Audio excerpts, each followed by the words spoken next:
আসসালামু আলাইকুম ওয়া রাহমাতুল্লাহি ওয়া বারাকাতুহু।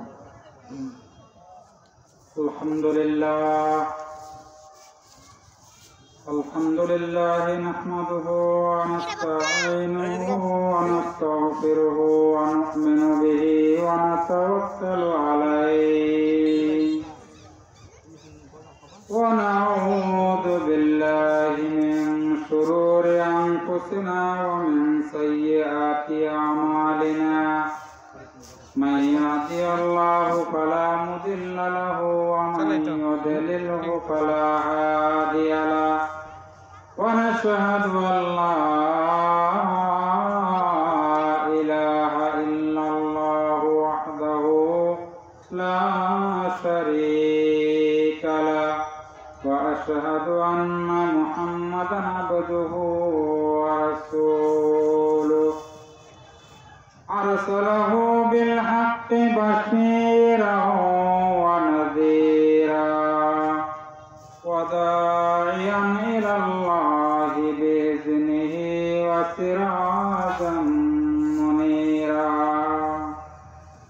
فقد قال الله تبارك وتعالى في كلامه المجيد والفرقان الحميد. أعوذ بالله من الشيطان الرجيم. بسم الله الرحمن الرحيم. الله لا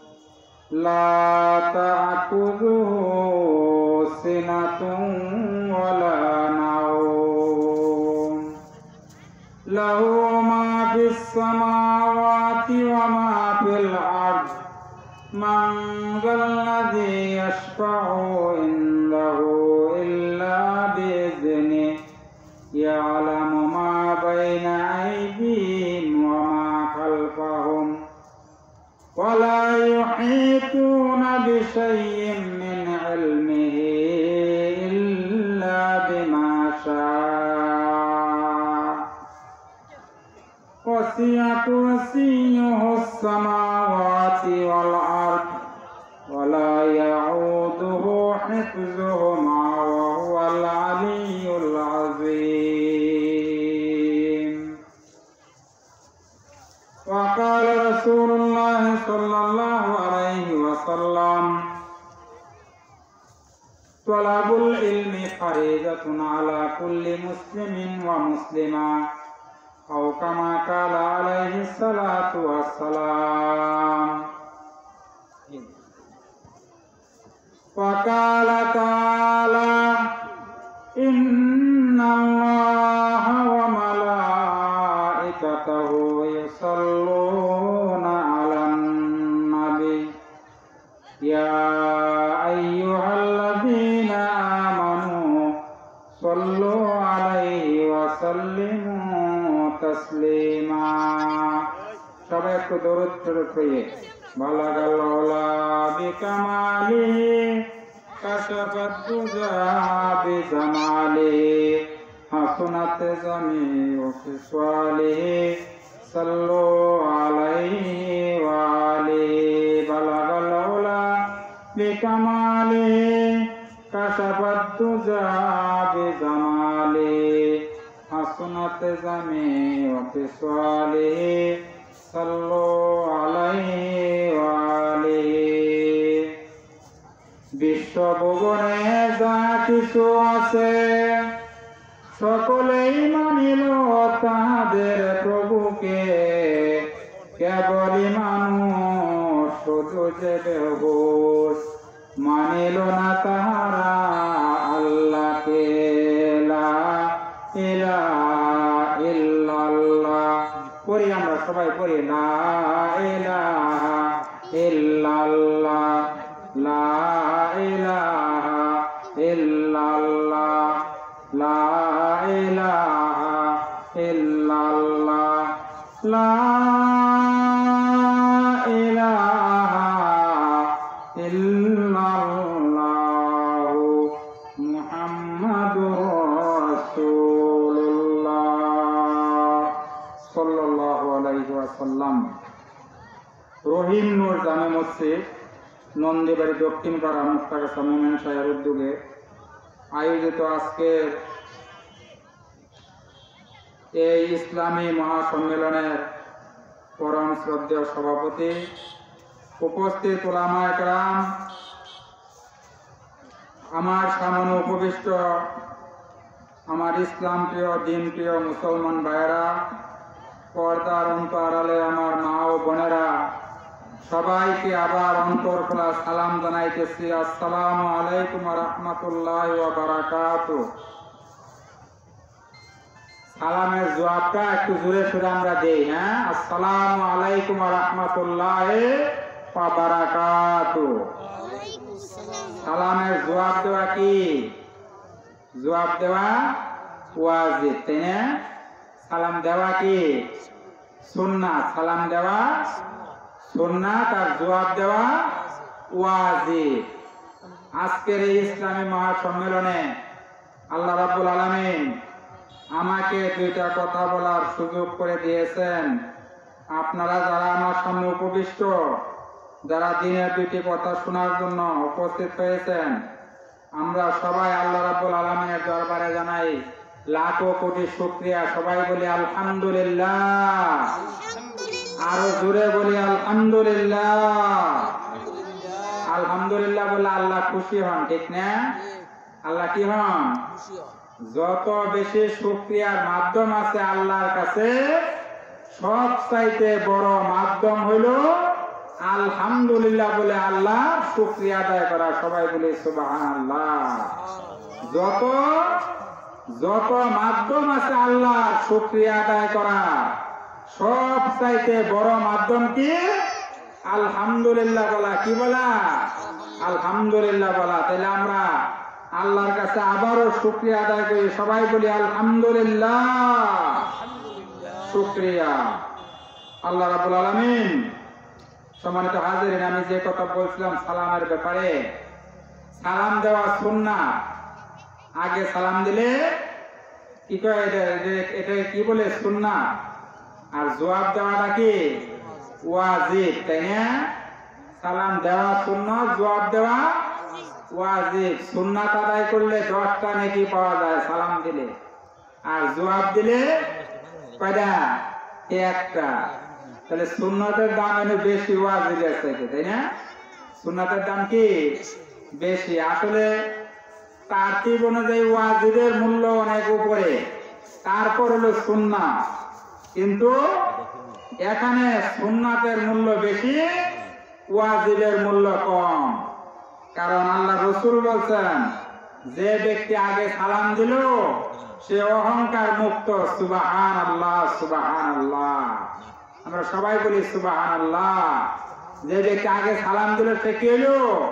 অহংকার মুক্ত। এই লোকটার ভিতরে অহংকার নাই। আপনারাও দেখবেন, যদি কারোর মধ্যে একটু দ্বন্দ্ব লেগে যায় আর কি, দুইজনের মধ্যে, তারপর মুখোমুখি যদি কেউ হয়, দুইজন হয় মুখোমুখি, তখন একজনে যদি সালাম দেয় তাহলে আরেকজনের জবাব দিতে কিন্তু বাধ্য হয়ে যায়, তাই না? তখন দেখা যায় কি তাদের মনের মধ্যে যে একটু দ্বন্দ্ব ছিল বা বিভেদ ছিল, বিভেদটা কাইটা যায়, ঠিক না? এটা একটা মহৌষধ। সালামটা একটা কি মহৌষধ, মহাব্বতের একটা চরম ও পরম মাধ্যম। সম্মানিত হাজিরিন, আমি আজকে দেখেন এটা দিনী মাহফিল, ঠিক না? এই মাহফিল তো বেশি সময় চলতো না, নাকি? নয় রাত্রি 12টা বা 1টা পর্যন্ত চললো, ঠিক না? এরপরে কি চলবে মাহফিল? আমরা সবাই ঘুমের ঘরে ঘুমাইতে যাব, তাই তো? কিন্তু আজকে আমাদের এই যে ঘোষণাকারী, যিনি ঘোষণা দিচ্ছেন, আব্দুর রহমান মৌলানা সাহেব, মৌলানা আব্দুর রহমান সব ঘোষণা দিচ্ছেন যে এখন থেকে আমাদের মাহফিলের কার্যক্রম শুরু। কিন্তু ওইভাবে তো মানুষ উপস্থিত হয় না, তাই না? ওই যে সবার নিয়ত কি একটা নামাজ পড়ে যায়, তারপরে কিছুক্ষণ ওয়াজ শুনে চলে আসবো, তাই না? এই নিয়তে সবাই একটা নামাজের টার্গেট নিয়ে আছে। যাই হোক, আপনারা যারা উপস্থিত আছেন আমি শুকরিয়া আদায় করি আল্লাহর দরবারে। আলহামদুলিল্লাহ, আল্লাহ যে আমাদের উপস্থিত হওয়ার সুযোগ দিয়েছেন, এটা আমাদের জন্য একটা বড় নিয়ামত, ঠিক না? এটা একটা বড় নিয়ামত। তারপরে উপস্থিত নাই থাক, আমার মাইকের আওয়াজ তো যাইতেছে বিভিন্ন জায়গায়, মাইকের আওয়াজ শুনতেছেন আমার মুসলমান ভাইরা, তারাও যদি আমার কথা শুনে একটু আমল করতে পারে আমার কথার উপরে, তাইলেও তো ইনশাল্লাহ লাভ হবে, ঠিক না? লাভ হবে না? জি, সবাই একটু জিকির করি, লা ইলাহা ইল্লাল্লাহ, জোরে জোরে, লা ইলাহা ইল্লাল্লাহ, লা ইলাহা ইল্লাল্লাহ, লা ইলাহা ইল্লাল্লাহ, লা ইলাহা। আমরা একটু জিকির করি, মানুষজন ধীরে ধীরে আসতে থাকবে ইনশাল্লাহ আল্লাহর এই জান্নাতের বাগানের মধ্যে। মানুষ, আমি আশা করি আমি যে আলোচনা করতেছি আমার কণ্ঠ শুনে বা আলোচনা শুনে ইনশাল্লাহ কমপক্ষে কিছু মানুষ হলেও তো আশা করি হাজির হবে ইনশাল্লাহ, আশা করি, তাই না? আল্লাহ সবাইকে আকার এবং বসার এবং দিনের কথা শোনার তৌফিক দান করুক। সবাই বলি আমিন, আরো জোরে বলি আমিন। সম্মানিত হাজিরিন, ইসলামকে আজকে ইসলামরে আমরা বানাই দিয়েছি শর্টকাট, তাই না? এটা কিসের যুগ ঘোষণা দিচ্ছেন আমাদের মাননীয় প্রধানমন্ত্রী? কিসের যুগ? ডিজিটাল যুগ, তাই না? আমাদের বাংলাদেশের মাননীয় প্রধানমন্ত্রী তিনি ঘোষণা দিচ্ছেন এটা হলো ডিজিটাল যুগ। ডিজিটাল মানে কি? সবকিছু ঘরে বসে দেখা যায়, শোনা যায়, বোঝা যায়, ঠিক না? এটা হলো ডিজিটাল যুগ। এই ডিজিটাল যুগে ইসলামকেও দেখেন সম্মানিত হাজিরিন, আমরা ডিজিটাল বানাই ফেলছি। কিভাবে? নামাজ পড়ে দোয়া করা লাগে না এখন, তাই না? জানাজার পরে কবর দাফন করে সেটা দোয়া করুন লাগে না, তাই না? মিলাদ করুন লাগে না, তারপরে শবে বরাত পালন করুন লাগে না। এইভাবে বাদ দিতে দিতে কম্বলের কামি হারা গেছে গা। কথা বলেন ঠিক না বেটি? আমার এক কথা মনে করলো, আপনারা কিছু মনে নেন না। এক বেড়া একটা প্যান্ট কিনছে, প্যান্ট চিনেন তো বাবা, যেটা, তাই না? প্যান্ট কিনছে, প্যান্ট পরে যখন রাস্তা দিয়ে আটটা যায়, রাস্তা পরিষ্কার হয়ে যায়, মানে রাস্তা দিয়া প্যান্ট নিচে হাঁটুর নিচে পরে রাস্তা পরিষ্কার হয়ে যায়। তো মানুষ দেখে খারাপ বলে, কি প্যান্ট পরছো মিয়া, রাস্তা পরিষ্কার হয়ে যায়, প্যান্টটা একটু খাদো করে দেবার পাও না? বেড়ার মাথার মধ্যে তুলছে বাবাজিরা।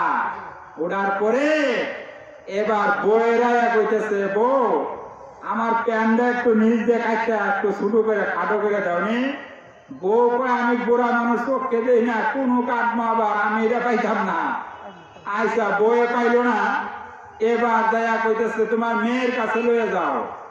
গেছে বেড়া মেয়ের কাছে প্যান্ট লইয়া যাইয়া মেয়েরে গেছে, মা আমার প্যান্টটা নিজ দিয়ে কাটতে একটু খাটো করে দাওনি। তো মেয়ে কইতেছে, বাবা আমার সামনে পরীক্ষা, আবার আমি ব্যস্ত, আমিও পাইতাম না। এবার ওই তোমার পুত্র বধূর কাছে যাও, পোলার বউয়ের কাছে। পোলার বউয়ের কাছে লয়ে গেছে, মা আমার প্যান্টটা একটু খাড়া করে দাওনি কাটটা। পোলার বউ কয়, শ্বশুর বেটা, আব্বা জি আমি রান্না বান্না করতেছি, আপনি দেখতেছেন, আপনার প্যান্ট কাটবো কোন সময়? তিনজনেই কিন্তু অস্বীকার করলো প্যান্ট কাটতে দেওয়ার, তাই না? এবার বেটা মন খারাপ করে ওই প্যান্ট লই ঘুমাইছে। এবার এর বউ ভাবতেছে, বউ আমার একটা হুকুম দিল, বুড়া বয়সে কামটা কইরা দিবার পেলাম না, মন খারাপ করবো না, একটা কেঞ্চি লয়ে যে প্যান্টের 6 ইঞ্চি কাটতে দিছে নিজ দিয়া। এবার মেয়ে কইতেছে, বাহে একটা আদেশ দিল, পালন করলাম না, বাপ মন খারাপ করবো, যাক একটা হে আর একটা কেঞ্চি লয়ে যায়, হে কাটছে আরো 4 ইঞ্চি, 6 ইঞ্চি 10 ইঞ্চি শেষ, তাই না? এবার পোলার বয়ে কইতেছে, বা শ্বশুর বেটা একটা হুকুম দিল, পালন করা পাইলাম না, মন খারাপ করবো, হে যায় কাটছে আরো 2 ইঞ্চি, টোটাল 12 ইঞ্চি কাটার পরে সকালবেলা বেটা ঘুম থেকে উঠতে হাফ প্যান্ট হয়ে গেছে গা, প্যান্ট কি হয়ে গেছে? হাফ প্যান্ট হয়ে গেছে গা। এইরকম আমরা ইসলামের এইটা বাদ দিয়া, ওইটা বাদ দিয়া, এইটা বাদ দিয়া, দরুদ বাদ দিয়া, মিলাদ বাদ দিয়া, সালাম বাদ দিয়া, এই সব বাদ দিতে দিতে আমগর ইসলাম হয়ে গেছে যেমন প্যান্ট মার্কা। বাবাজিরা কথা ঠিক না বেটি? তাই হয়েছে না? ইসলামকে আমরা বানাই ফেলছি এখন প্যান্ট মার্কা। বাবাজিরা ইসলাম তো আসলে প্যান্ট মার্কা না, আমরা বানাই ফেলছি, ঠিক না? সম্মানিত হাজিরিন, আমি একটা কোরআন শরীফের আয়াত তেলাওয়াত করছি, আর সূরা বাকারা 255 নম্বর আয়াত। এই যে এখানে মৌলানা সব বসা আছে, 255 নম্বর আয়াত। আয়াতটার নাম হলো আয়াতুল কুরসি। আয়াতুল কি? আয়াতুল কুরসি। আপনারা একটু মনোযোগ দিয়ে শুনলে আশা করি আপনাদের কাজে লাগবে আলোচনাটা ইনশাআল্লাহ। এর অপর নাম হলো ইসমে আজম। অপর নাম কি? ইসমে আজম। এই সূরার ফজিলত সম্পর্কে আল্লাহ রাসূল কি বলছেন শুনেন। আল্লাহর হাবিব বলেন, যে ব্যক্তি ফজরের নামাজের পরে এই আয়াতুল কুরসি পাঠ করবে, যোহরের ফরজ নামাজের পরে আয়াতুল কুরসি পাঠ করবে, আসরের ফরজ নামাজের পরে আয়াতুল কুরসি পাঠ করবে, মাগরিবের ফরজ নামাজের পরে আয়াতুল কুরসি পাঠ করবে, এশার ফরজ নামাজের পরে আয়াতুল কুরসি পাঠ করবে, এই লোকটা যখন ইন্তেকাল করবে, এই লোকটা ইন্তেকাল করার পরে তাকে যখন কবরের মধ্যে রাখা হবে, এই লোকটাকে জান্নাতে পৌঁছাইতে আল্লাহর বেশি সময় লাগবে না। সুবহানাল্লাহ, সুবহানাল্লাহ। অর্থাৎ আল্লাহ রাসূল সাল্লাল্লাহু আলাইহি সাল্লাম বুঝাইতে চাইলেন, যে ব্যক্তি 5 ওয়াক্ত ফরজ নামাজের পরে এই আয়াতুল কুরসি বা ইসমে আজম পাঠ করবে, এই লোকটা ইন্তেকালের পরে জান্নাতে পৌঁছাইতে আল্লাহর বেশি সময় লাগবে না। তার মানে হলো এই লোকটা অবশ্যই জান্নাতে চলে যাবে। সুবহানাল্লাহ, সুবহানাল্লাহ। আল্লাহ বলেন কোরআন শরীফে, আল্লাহু লা ইলাহা ইল্লা হুয়াল হাইয়ুল কাইয়্যুম। সুবহানাল্লাহ, সুবহানাল্লাহ। আল্লাহ সেই মহান সত্তা যিনি হাইয়ুল কাইয়্যুম। হাইয়ুন বলা হয় বাবাজিরা যার কোন সময় মৃত্যু নাই। আল্লাহর মৃত্যু আছে। হাইয়ুন তিনি চিরঞ্জীব। তিনি কি? চিরজীব, চিরস্থায়ী। He will be still. তিনি সব সময় স্টিল আছেন এবং থাকবেন। তার কোনো কি নাই? মৃত্যু নাই। ওয়াল কাইয়্যুম, এবং তিনি চিরস্থায়ী। আচ্ছা বাবাজিরা, আপনারা এই পৃথিবীতে যা কিছু দেখেন বা আমরা যা দেখি, তা কি এইরকম আছে কিছু যে কোনটাই সব সময় কিয়ামত পর্যন্ত টিকা থাকবে? আছে এরকম কিছু? আছে? সব কিছুরই মরণ আছে না? আল্লাহ কোরআন শরীফে বলেই তো দিচ্ছেন, কুল্লু নাফসিন যায়িকাতুল মাউত। প্রত্যেকটা জিনিসেরই মৃত্যুর স্বাদ গ্রহণ করতেই হবে। মানুষ, জিন, যত জাতি আছে, যত প্রজাতি আছে, সকলকে কি করতে হবে? Everybody will be die. সবাইকে মারা যাইতে হবে। কেউ দুনিয়াতে উইল নট বি স্টিল, থাকতে পারবে না, স্থায়ীভাবে পারবে না। সবাইকে কি করতে হবে? মরতে হবে।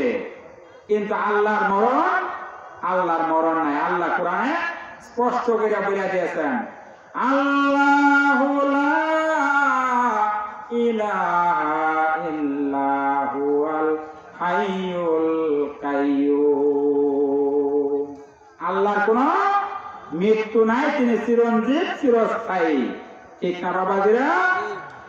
আল্লাহ কোরআন শরীফের অন্যত্র ঘোষণা দিয়েছেন, কুল্লু মান আলাইহা ফানিন ওয়া ইয়াবকা ওয়াজহু রাব্বিকা যুল জালালি ওয়াল ইকরাম।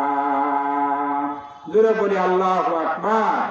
আল্লাহ রাব্বুল আলামিন বলেন, এই পৃথিবীতে যা কিছু আছে সব কিছু ধ্বংসপ্রাপ্ত হবে, সব কিছু একদিন না একদিন ধ্বংস হয়ে যাবে, কিন্তু একমাত্র আমি আল্লাহ রাব্বুল আলামিন চিরস্থায়ী ভাবে থেকে যাব। জোরে বলুন সুবহানাল্লাহ। একমাত্র আল্লাহ চিরস্থায়ী ভাবে থাকবেন, আর কেউ থাকতে পারবে না। এই যে আজরাইল ফেরেশতা জান কবজ করে আমাদের জান কবজ করে কারা? আজরাইল ফেরেশতা। মানে যে আজরাইল ফেরেশতার অর্থ হইল মালাকুল মউত। আজরাইল আলাইহিস সালাম সরাসরি আমাদের কাছে রূহ কবজ করার জন্য আসে না বাবাজি, কারণ আজরাইল আলাইহিস সালাম নবীদের কাছে আসতেন, পয়গম্বরদের কাছে, পয়গম্বরদের রূহ কবজ করতেন আজরাইল আলাইহিস সালাম। আর আল্লাহ প্রত্যেকটা মানুষ, প্রত্যেকটা জীবের জন্য একজন দুইজন করে ফেরেশতা নিযুক্ত করে রাখছে। ওই ফেরেশতা ওই লোকটার, ওই জিনিসটার, ওই জীবটার জান কবজ করবে। এই জন্য এটাকে বলা হয় মালাকুল মাউতে, মৃত্যুর ফেরেশতা। আমাদের দুই কাঁধে আছে দুইজন, কেরা? কিরামান কাতিবিনা ইয়ালামুনা মা তাফআলুন। জোরে বলি আল্লাহু আকবার। কিরামান এবং কাতিবিন দুই ফেরেশতা আমাদের আমলনামা নোট করতেছে, ডায়েরিতে নোট করতেছে। ডায়েরিতে কি করতেছে? আমরা যা কিছু করতেছি সবকিছু কি করতেছে তারা? এই দুই ফেরেশতা, দুই কাঁধে দুইজন সম্মানিত ফেরেশতা। ফেরেশতার নাম আসলে বাবাজিরা, আমি জিনিসটা আপনাদের স্পষ্ট করে বুঝাই দেই। ফেরেশতার নাম কিন্তু কিরামান কাতিবিন না। কিরামান কাতিবিন অর্থ হইল দুইজন সম্মানিত রাইটার। দুইজন সম্মানিত রাইটার মানে লেখক, দুইজন লেখক আর কি, ফেরেশতা লেখক। এই দুইজন সম্মানিত ফেরেশতায় লেখতাছে, নাম কিরামান কাতিবিন না। আমরা এই জিনিসটা আজকে এই ভুলাঙ্গর ভেঙ্গে যায়। ফেরেশতার নাম কিন্তু কিরামান কাতিবিন না। এরা হলো দুইজন সম্মানিত কি লেখক। এরা যা কিছু আমরা করতেছি সবকিছু তারা ডায়েরি করতেছে। কিরামান কাতিবিনা ইয়ালামুনা মা তাফআলুন। কিরামান কাতিবিন অর্থাৎ এই দুইজন সম্মানিত রাইটার, তারা আমাদের আমলনামাগুলি কি করতেছে? ডায়েরি করতেছে, নোট করতেছে। কিয়ামতের ময়দানে আমার আপনার ডায়েরি আল্লাহ পাক আমার আপনার সামনে খুলে দিবে। খুলে দেওয়ার পরে বলবে, ইকরা কিতাবাকা, তোমার আমলনামা তুমি পড়ো বান্দা, পড়ো। আল্লাহ কি করবেন? কি করবেন বলেন? আমলনামা পাঠ করার জন্য বলবেন। তোমার আমলনামা তুমি পাঠ করো। আল্লাহ রাব্বুল আলামিন বাবাদের একটু জিকির করি, লা ইলাহা ইল্লাল্লাহ, লা ইলাহা ইল্লাল্লাহ। একটু সবাই জোরে জোরে পড়ি, লা ইলাহা। আপনাদের কণ্ঠ শুনে যাতে বুঝে মানুষ বাইরে যে কিছু মানুষ গেছে, আমিও যাই একটু, আমি বরকত থেকে বঞ্চিত হবো কেন? ভালোই আছেন শেষ করে দিব না? আলহামদুলিল্লাহ। আমি হুজুরের ইজাজত নিয়ে নিলাম। আমার পরম শ্রদ্ধেয় উস্তাদ হুজুর অত্যন্ত গণ্যমান্য ব্যক্তি, আমাদের মুক্তাগাছার কৃতি সন্তান, উনি সকলের শ্রদ্ধেয় আলেম। আমি হুজুরকে অত্যন্ত রেসপেক্ট করি, শ্রদ্ধা করি। তিনি আসছেন, আমি মনে করি আমি অত্যন্ত ভাগ্যবান, কারণ আমি যখন কথা বলতেছি আমার তো এলেম কালাম নাই, তেমন বলতে নাই বাবা, যেটা স্বীকার করি আমার তো এলেম কালাম নাই, কিন্তু আমার কথা বলার সময় হুজুর যেহেতু বসছেন, আশা করি হুজুরের দোয়া আশীর্বাদ আমি দুইটা কথা বলার চেষ্টা করবো ইনশাআল্লাহ। আপনারা একটু দোয়া করতে পারবেন না আমার জন্য ইনশাআল্লাহ? সবাই একটু জিকির করে, লা ইলাহা ইল্লাল্লাহ। সবাই জুড়ে, লা ইলাহা ইল্লাল্লাহ, লা ইলাহা ইল্লাল্লাহ, লা ইলাহা ইল্লাল্লাহ, মুহাম্মাদুর রাসূলুল্লাহ। সবাই বলি সাল্লাল্লাহু আলাইহি ওয়াসাল্লাম। সম্মানিত হাজিরিন, কুরআন শরীফের মধ্যে আল্লাহ পরিষ্কার বলে দিয়েছেন, মা ইয়াফিযু মিন কাওলিন ইল্লা লাদাইহি রাকিবুন আতীদ। বান্দা, এমন কোন কথা নাই, কাজ নাই যা আল্লাহ পাক রেকর্ড করে রাখতেছে না। জোরে বলি সুবহানাল্লাহ। বান্দা যত কথা বলে, যত কাজ করে, সবকিছু আল্লাহ কি করেন? ডায়েরিতে লিপিবদ্ধ করে রাখতেছেন, কোট করে রাখতেছেন, সবকিছু রিটেন হয়ে যাইতেছে। কারণ এই যে দেখেন সম্মানিত হাজিরিন, এই যুগে একেবারে সহজ বিষয়, দেখেন ক্যামেরা কইরা পোলাইখানার ছেলে মেয়েরা মোবাইলের মধ্যে ক্যামেরা কইরা বেশ অনেকদিন পর্যন্ত রাখতে পারে ক্যামেরাটা, তাই না? ভিডিও কইরা 100 বছরও রাখা যায়, ঠিক না? তাহলে মানুষ যদি একটা মোবাইল বা ক্যামেরার মাধ্যমে ছবি তুইলা যদি বছরের পর বছর রাখবার পায়, আল্লাহ কেন পারবেন না আমাদের কর্মকাণ্ডগুলি ভিডিও করে রাখতে? বাবাদের আপনারা কি বলেন? এটা কি আল্লাহ সক্ষম না? আল্লাহ সক্ষম না? অবশ্যই সক্ষম।